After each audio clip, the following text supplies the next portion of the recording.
মই অমৃতেশ্বৰ পুত্ৰৰ পৰা অমৰজ্যোতি মহন্ত।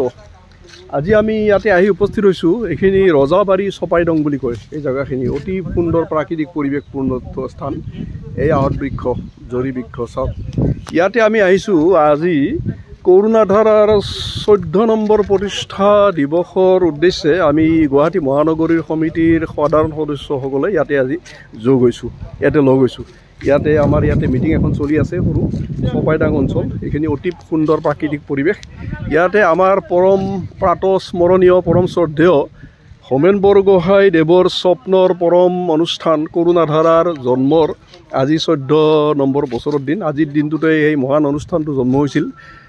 আমাৰ সমাজৰ যিসকল দিব্যাংগ বা যিসকল অখাদ্য জটিল ৰোগত আক্ৰান্ত হৈ বছৰ পিছত বছৰ যিসকলে নৰক যন্ত্ৰণা ভোগ কৰি আছে, সেই দৃশ্যবিলাকে বৰগোহাঁই ছাৰক কান্দাইছিল। আৰু বৰগোহাঁই ছাৰে আজিৰ পৰা বহু বছৰ আগতে ৰাজনৈতিক নেতাসকলক বহুত অনুনয় কৰিও সেইসকল ব্যক্তিৰ সেৱাৰ কাৰণে কোনো ধৰণৰ অনুষ্ঠান সৃষ্টিৰ কাৰণে কোনো অনুদান নাপালে। তাৰপিছত তেওঁ কেইজনমান হৃদয়বান ব্যক্তিৰ সহযোগত, তাৰ ভিতৰত প্ৰথম ব্যক্তি আছিল হয়তো পুলিচৰ অধ্যক্ষক, আমাৰ পুলিচ অধ্যক্ষক বৰ্তমান তেওঁ দেহত্যাগ কৰিছে, নিশিনাথ চাংকাকতি আদি কৰি কেইজনমান ব্যক্তিৰ সহযোগত তেওঁ 11 চনৰ বোধহয় 12 তাৰিখে কিবা মাহৰ এই কৰুণাধাৰা নামৰ মহান অনুষ্ঠানটোৰ বীজ আৰোপণ কৰিছিল। আজি এই বীজ বটবৃক্ষ হৈছে, সমগ্ৰ অসমৰ বিভিন্ন জিলালৈকে শাখা প্ৰশাখা প্ৰসাৰিত হৈছে। গুৱাহাটীতো মহানগৰ সমিতি গঠিত হৈছে। আজি মহানগৰ সমিতিৰ সদস্যসকল ইয়াতে আহি উপস্থিত হৈছে। ইয়াতে ছেক্ৰেটাৰী আছে, আমাৰ ৰুমি বাইদেউ আছে, অনিন্দিতা আছে। তেওঁলোকৰ মই আজি প্ৰথম আহিছোঁ, গতিকে মই সদস্যসকলৰ নামবিলাক মই নাজানো। ইয়াতে এখন সজাগতা সভা স্থাপন কৰা হ'ব। এই অঞ্চলটোৰ মানুহখিনিৰ কাৰণে এখন সজাগতা সভা এখন কৰা হ'ব। সেই সভাৰ দিনটো আজি স্থিৰ কৰা হ'ব। ইয়াতে এটা মেডিকেল কেম্প কৰা হ'ব কিছুদিনৰ ভিতৰতে। আৰু এই মানুহখিনিয়ে ইয়াতে যিটো অনুষ্ঠান হ'ব এই চপাইদাঙত, সেই অনুষ্ঠানটোৰ বিষয়ে মই কওঁ। যিসকলে বছৰৰ পিছত বছৰ অখাদ্য ৰোগত আক্ৰান্ত হৈ আছে, তেওঁলোকৰ পিতৃ মাতৃ গুচি যোৱাৰ পিছত তেওঁলোকৰ কি দুৰ্গতি হ'ব, কেনেকুৱা ভয়ানক অৱস্থা হ'ব, এবাৰ চিন্তা কৰক। সেই কথাটো আমি সকলোৱে ভাবিছোঁ, কিন্তু কোনেও স্থায়ী সমাধানৰ চিন্তা কোনো কৰা নাছিলোঁ। কিন্তু বৰগোহাঁই দেৱে এই কথাটো চিন্তা কৰি গোটেই জীৱনটো তেওঁ অতি পীড়াত আছিল। তেওঁ যে যদি এটা আশ্ৰয় কেন্দ্ৰ এটা যদি গঠন কৰিব পাৰোঁ, যিসকলে অখাদ্য ৰোগত বছৰৰ পিছত বছৰ আক্ৰান্ত, যিসকল দিব্যাংগ, যিসকলৰ পিতৃ মাতৃ বা আত্মীয় স্বজনসকল গুচি যোৱাৰ পিছত তেওঁলোকে একদম লেই চেই হৈ কিনে ঘৰ দৰকত ডুবিব লাগিব, তেওঁলোকক যাতে এটা আশ্ৰয় দিব পাৰি, তেওঁলোকৰ চিকিৎসাৰ ব্যৱস্থা, শিক্ষাৰ ব্যৱস্থা, দীক্ষাৰ ব্যৱস্থা আৰু জীৱনৰ অন্তিম দিনলৈকে তেওঁলোকে যাতে সকলোৰে সহায় সহযোগ পায়, তেনে এটা অনুষ্ঠানৰ কথা বৰগোহাঁই দেৱে চিন্তা কৰিছিল। তাৰপিছত চৰকাৰক বহুত অনুনয় কৰি শেষত চৰকাৰে এই মাটিখিনি চপাইদঙৰ এইখিনি ৰজাবাৰী চপাইদং এই পানীখাইটি হৈ আহিব পাৰি, আমি নাৰেংগী হৈ আহিছোঁ, এই মাটিখিনি দিলে। এই মাটিখিনি দিয়াৰ পিছত গুৱাহাটী মহানগৰ কমিটিয়ে দিনে ৰাতি পৰিশ্ৰম কৰি ইতিমধ্যে বহুতখিনি কাম আগবাঢ়িছে। আজি সজাগতা সভা এখনৰ দিন ঠিক কৰাৰ কাৰণে ইয়াতে সকলোৱে আমি সমাবেত হৈছোঁ। আমাৰ ইয়াতে ছেক্ৰেটাৰী মহাশয়ো আছে। মই আচলতে আজি নতুন কাৰণে মই কাৰো লগত ভাল কৰি চিনাকি হোৱা নাই।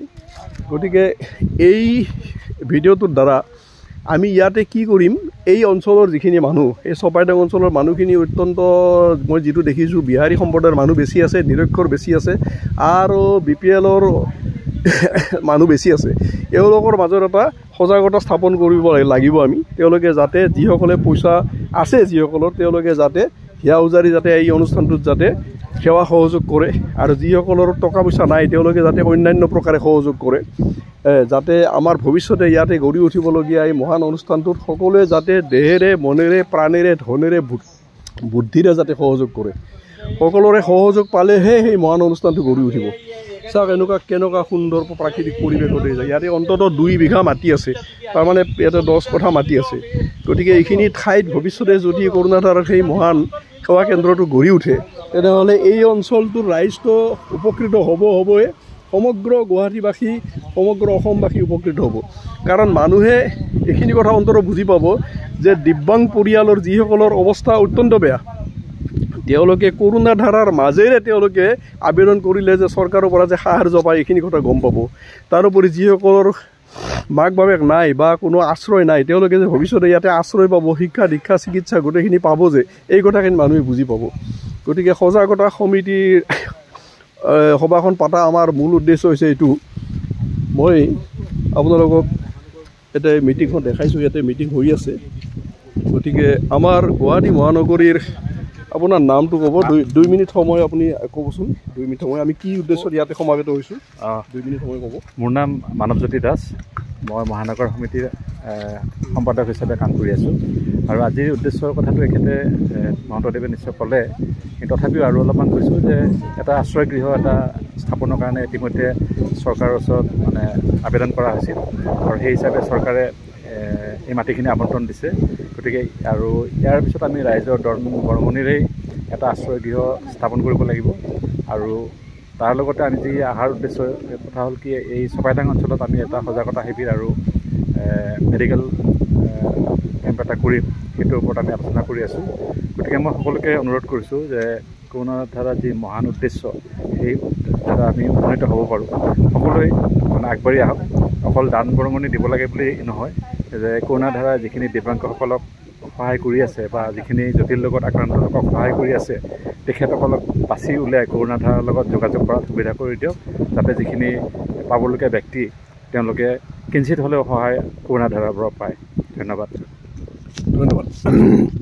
তেনেহ'লে বেছি সময় নকৰোঁ, কাৰণ আজিকালি সকলোৰে সময়ৰ অভাৱ আৰু দীঘলীয়া ভিডিঅ' আজিকালি কোনো শুনিবলৈ সময় নাই। এই কৰোণাধাৰা অনুষ্ঠানটো আছিল বৰগোহাঁইদেৱৰ প্ৰাণৰ প্ৰাণ, আৰু আৰম্ভণিত কৰোণাধাৰাত পৃষ্ঠপোষকসকলৰ ভিতৰত মই 1 নম্বৰত আছিলোঁ, যোনে 1,01,000 টকাৰ এটা অনুদান দি প্ৰথম পৃষ্ঠপোষক সন্মান মই পাইছিলোঁ। আৰু বৰগোহাঁইদেৱৰ জীৱনকালতে যি 7জনক প্ৰথম পৃষ্ঠপোষকৰ সন্মান দিয়া হৈছিল, তাৰ ভিতৰত প্ৰথম মোৰ নামটো আছিল অমৰজ্যোতি মহন্ত। গতিকে আজি আকৌ এনে এটা অনুষ্ঠানত, আজি বহুত বছৰৰ মূৰত আমি ৰুমি শৰ্মা মোৰ বাইদেউ হয়, ভিনদেউ, তেওঁলোকৰ মাধ্যমত আজি আহিব পাৰিখিনি মই অত্যন্ত সুখী হৈছোঁ। আৰু ভৱিষ্যতে ইয়াতে মই এক্সিকিউটিভ মেম্বাৰ হিচাপে কাম কৰিব নোৱাৰোঁ, সঁচা কথা, কাৰণ মই অসংখ্য আধ্যাত্মিক অনুষ্ঠানৰ লগত জড়িত আৰু বিভিন্ন বৈষয়িক সমস্যাত জড়িত। গতিকে ইয়াতে শুভচিন্তক হিচাপে বা শুভেচ্ছাকাৰী হিচাপে অন্ততঃ মই থাকিব পাৰিম। প্ৰত্যেকখন মিটিঙত থাকিব নোৱাৰিলেও মাজে মাজে অন্ততঃ মই ইয়াতে থাকিব পাৰিম।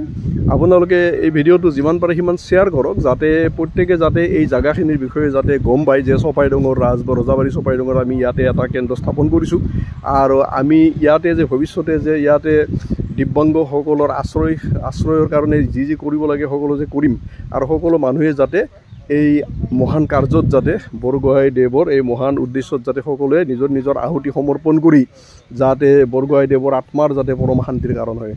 কাৰণ চাওক, লংকা বিজয় কৰাৰ কাৰণে বা সাগৰত সেতু বান্ধিবৰ কাৰণে অকল হনুমান বা বিভীষণৰ সহায় যথেষ্ট হোৱা নাছিল। তাতে সাধাৰণ এটা কাঠ বিৰালীৰো সহযোগ আছিল।